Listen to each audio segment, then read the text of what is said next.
Welcome to magic voice. போன வீடியோவில் எதனா முடிச்சிருப்பேன் அப்படின்னா, நீ எனக்கு ஹெல்ப் பண்ணியிருக்க அப்படின்னா என்கிட்டருந்து நீ எதையும் எதிர்பார்க்குறேன்னு அர்த்தம். உனக்கு என்ன வேணும் அப்படின்னு ஹீரோ கேட்குறான். அதுவா, என் கண்ட்ரோலில் இப்போ ஒரு மால் கொடுத்துருக்காரு இல்லையா தாத்தா, அது எனக்கே வேணும். ஏன்னா அதை வச்சு அப்பா ஏதோ தப்பாக பண்ணிட்டு இருக்காரு. அது மட்டும் இல்லாமல் தாத்தா எனக்கு கொடுத்த முதல் பொறுப்பும் அதுதான். அதை நான் சரியாக பண்ணணும்னு நினைக்கிறேன் அப்படின்னு தேஹா சொல்கிறான். பரவாயில்லையே, உனக்கு கூட பொறுப்பு இருக்குது அப்படின்னு ஹீரோ உடனே ஃபோன் பண்ணி அதுக்கான வேலையை ஆரம்பிச்சிடுறான். சரி, மற்றதெல்லாம் நான் பார்த்துக்கிறேன், இப்போ நீ கிளம்பு அப்படின்னு தேஹாவை அனுப்பி வச்சிடறான். ஹீரோ நேராக ஹீரோயின்ட்ட வந்து உட்காரான். ஹீரோயினையே பார்த்துட்டே இருக்கான். அவனுக்கு ரொம்ப கஷ்டமாக இருக்குது ஹீரோயின் இப்படி ஒரு நிலைமையில அவனை பார்க்கறதுக்கு. ஹீரோயினும் கொஞ்சம் நேரம் கழிச்சு கண்ணை முழிக்கிறா. பட்டுன்னு பயந்து போய் ஒரு மாதிரி படப்படன்னு ஆகுறா. என்ன இருந்தாலும் மயக்க மருந்து வச்சு கடத்திருப்பாங்க இல்லையா, அதனால. ஹீரோவும் ஒன்றும் இல்லை, நான் உன் பக்கத்தில் தான் இருக்கேன், நீ என் வீட்டில் தான் இருக்க அப்படின்னு சொல்கிறான். நான் எப்படி இங்கே வந்தேன், எனக்கு என்ன ஆச்சு அப்படின்னு ஹீரோயின் கேட்குறா. அதெல்லாம் உனக்கு ஒன்றும் இல்லை, உனக்கு எங்கேயாவது ஏதாவது வலிக்குதா, ஹாஸ்பிட்டல் போகலாமா அப்படின்னு ஹீரோ கேட்குறான். இல்லை எனக்கு தலை தான் கொஞ்சமாக சுற்றிட்டே இருக்குது அப்படின்னு ஹீரோயின் சொல்கிறா. ஒன்றும் இல்லை டாடா, நீ நல்லா தூங்கு, எல்லாம் சரியாயிரும், யாருமே உன்னை நெருங்காத மாதிரி இனி நான் பார்த்துக்கிறேன், இப்போ நீ ரெஸ்ட் எடு அப்படின்னு சொல்லிட்டு ஹீரோ கீழே வர்றான். அதுக்குள்ளே ஹீரோயினோட ஃப்ரெண்டுக்கு வர விஷயம் தெரிஞ்சிருச்சு போல. என்னாச்சு என் டாடாக்கு, என்ன பண்ணீங்க என் டாடாவை அப்படின்னு ரொம்ப சண்டை போடுற மாதிரி வந்துட்டு இருக்கா.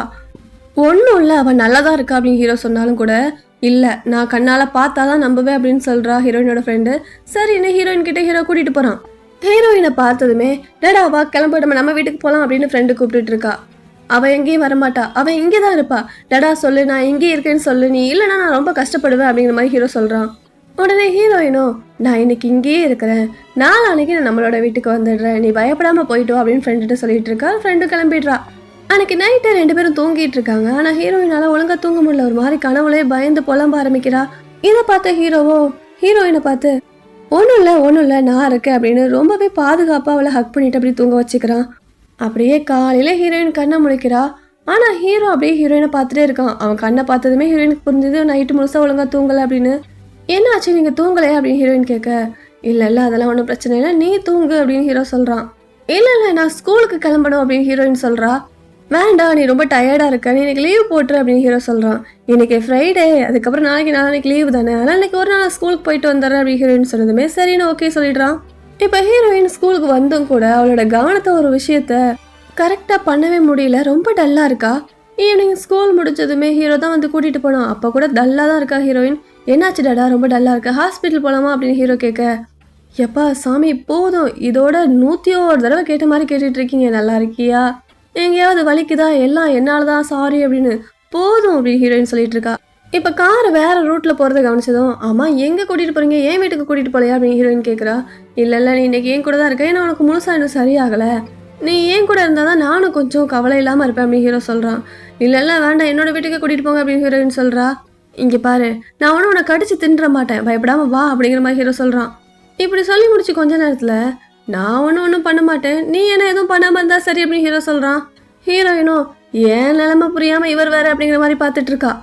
2 பேருமே வீட்டுக்கு வந்துடுறாங்க. வீட்டுக்கு வந்ததுமே ஹீரோயின் கேட்குறா, என்னோட அந்த நிலைமைக்கு யாரு காரணம், யார் எப்படி பண்ணா அப்படின்னு கேட்குறா. இல்லை அதெல்லாம் நீ தெரிஞ்சிக்க வேண்டாம் அப்படின்னு ஹீரோ சொல்கிறான். முடியாது, எனக்கு தெரிஞ்சுக்கிட்டே ஆகணும், யார் எப்படி பண்ணான்னு தொடர்ந்து கேட்டுகிட்டே இருக்கவே ஹீரோவும் உண்மையை சொல்லிடுறான், அந்த மாதிரி ஹஞ்சு தான் அப்படின்னு.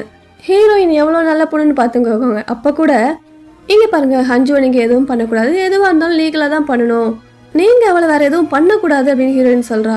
இல்லை இந்த விஷயத்தில் நான் உன் பேச்சை கேட்க மாட்டேன், நான் எதுவாக இருந்தாலும் பார்த்துக்கிறேன் அப்படின்னு ஹீரோ சொல்லிட்டு இருக்கான்.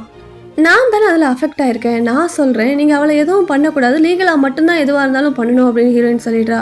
ஹீரோ உடனே ஹீரோயினை கட்டி பிடிச்சிட்டு, இப்போ கூட நீ அவளுக்காக பேசிகிட்டு இருக்க, இன்னொரு டைம் இதே மாதிரி எதுவுமே நடக்காமல் நான் பார்த்துக்கிறேன் அப்படின்னு சொல்லிட்டு நான் ஆஃபீஸ் கிளம்புறேன்னு கிளம்பிடுறான்.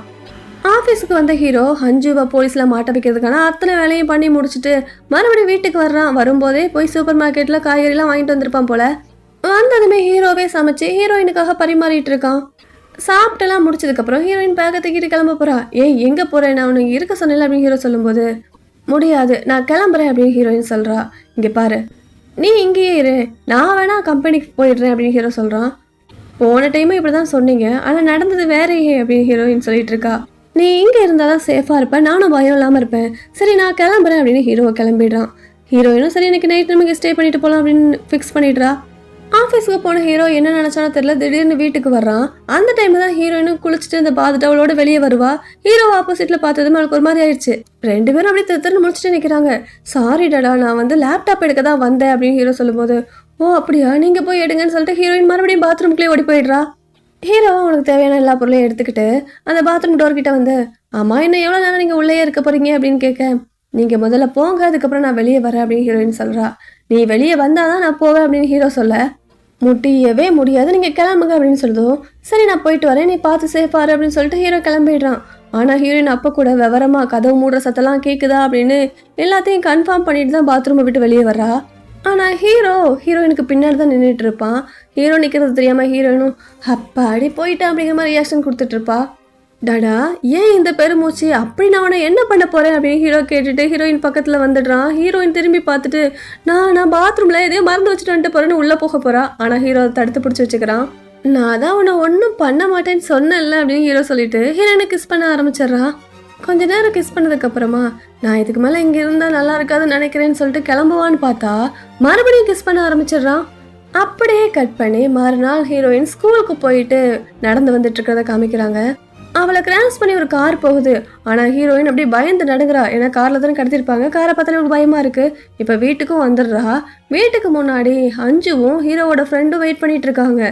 ஏன்னா ஹீரோ ஹஞ்சுவை நல்லா போலீஸில் சிக்க வச்சுருப்பான். இப்போ ஹீரோயின் அதை வாபஸ் வாங்கினாதான் ஹஞ்சு மேலே இருக்கிற கேஸ் விலகும். அதனால சாரி கேட்டு எப்படியாவது வாபஸ் வாங்க வச்சிடலாம் அப்படின்னு ஹஞ்சு இங்கே வந்திருக்கா. அதுவும் இந்த ஹஞ்சு எப்படி சாரி கேட்குறான்னா, ஆமாம் உனக்கு தான் ஒன்றும் ஆகலையே, நல்லா தானே இருக்க, அப்புறம் என்னை மன்னிச்சு கேஸை வாபஸ் வாங்கினாதான் என்ன அப்படிங்கிற மாதிரி கேட்குறா. என்ன சொன்ன, நல்லா தானே இருக்கவா, நான் எவ்வளோ பயந்து போயிருக்கேன், மென்டலாக எவ்வளோ அஃபெக்ட் ஆயிருக்குன்னு உனக்கு தெரியுமா, உடம்புல அடிபட்டு ரத்தம் வந்தால் தான் அதுக்கு பேர் காயம் நினச்சியா, ஆனால் இதெல்லாம் புரியாமல் நீ அசால்ட்டாக வந்து நீ நல்லா தானே இருக்குன்னு கேட்டுட்டு இருக்க அப்படின்னு ஹீரோயின் சொல்லிட்டு இருக்கும்போதே ஹீரோவும் அந்த இடத்துக்கு வந்துடுறான். அவன் ஹஞ்சுவை பார்த்துட்டு செம்ம டென்ஷன் ஆகிடுறான். இவன் எதுக்கு இங்கே வந்தா அப்படிங்கிற மாதிரி வரைஞ்சு கட்டிட்டு வரான் ஹீரோ. இதை பார்த்த ஹீரோயின் ஐயோ இவர் எதுவும் பண்ணிடுவாரோன்னு பயந்து போய் இருங்க வெயிட் பண்ணுங்க, நான் தான் ஹஞ்சு இங்கே வர சொன்னேன் அப்படின்னு சொல்கிறா. என்ன நீ கூப்பிட்டியா, ஏன் உன்னை அவன் இப்படி பண்ணதுக்கு அவார்டு கொடுக்க போறியா அப்படின்னு ஹீரோ கேட்குறான். இல்லை நான் ஹஞ்சுவை மன்னிச்சிடலான்னு முடிவு பண்ணிட்டேன் அப்படின்னு ஹீரோயின் சொல்கிறா. என்ன அப்படிங்கிற மாதிரி ஹீரோ பார்த்துட்டு இருக்க, நான் அந்த கேஸை வாபஸ் வாங்கலான்னு முடிவு பண்ணிட்டேன் அப்படின்னு ஹீரோயின் சொல்லிட்டு இருக்கா. ஹீரோவுக்கு இதில் விருப்பமே இல்லை, அவன் முடியாதுன்னு சொல்லிட்டு இருக்கான். ஹீரோ கேஸை வாபஸ் வாங்க ஓகே சொல்லிடுவானா இல்லையா அப்படிங்கிறதுலாம் அடுத்தடுத்த பகுதியில் பார்க்கலாம். பை.